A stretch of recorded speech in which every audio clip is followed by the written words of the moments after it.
असल में जॉन मरा नहीं था। वह जंगल में बेहोश पड़ा होता है और शायद वह भी किसी बुरे सपने में फंसा हुआ है। अब पूरे कस्बे में लोग एक एक करके गायब होने लगे हैं और हर कोई डरा हुआ है कि अगला नंबर उसका न हो। जूली को बचाने के लिए उसकी मां तुरंत विक्टर नाम के एक व्यक्ति के पास जाती है। विक्टर इस कस्बे में सबसे पहले आने वालों में से था और उसे कई रहस्य मालूम थे। उसकी मां ने भी कभी अपने बच्चे को बचाने के लिए पेड़ की खोखल में प्रवेश किया था और फिर कभी नहीं लौटी, लेकिन विक्टर आज तक सुरक्षित है, इसलिए वह भी अब उसी रास्ते से जूली को बचाने की कोशिश करती है। वे दोनों पेड़ की खोखल तक पहुंचते हैं। जूली की मां बिना किसी डर के उस रास्ते में प्रवेश कर जाती है और एक पल में वह जंगल के किसी रहस्यमयी हिस्से में पहुंच जाती है। इसी बीच वह आदमी फिर से जेल में वापस जाने की योजना बनाता है। उसे लगता है कि पिछली बार जो मशाल टॉर्च उसने ली थी वही शायद इस मुसीबत का समाधान हो, लेकिन वह ज्यादा दूर नहीं जा पाता। रास्ते में एक कस्बे का निवासी उसे बंदूक से रोक देता है। लोगों को शक है कि वह आदमी अब राक्षसों के साथ मिला हुआ है।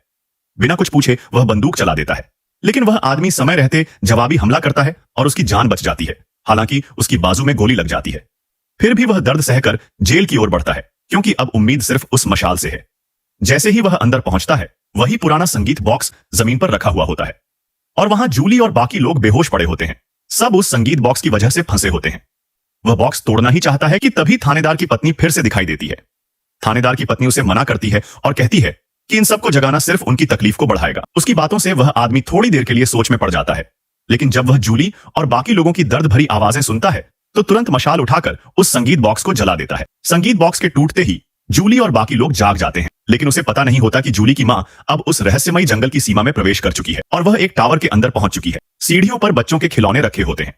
वह ऊपर पहुंचती है तो वहां एक सफेद कपड़े पहने रहस्यमयी बच्चा खड़ा होता है। जब वह फिर से होश में आती है तो खुद को एक अस्पताल के बेड पर पाती है। चारों तरफ का माहौल देखकर उसे लगता है कि वह अब उस कस्बे से बाहर आ चुकी है, लेकिन डॉक्टर की बात उसे और हैरान कर देती है। खिड़की के बाहर का नजारा देखकर वह खुद भी यकीन नहीं कर पाती। क्या वाकई वह उस कस्बे से बाहर निकल चुकी है?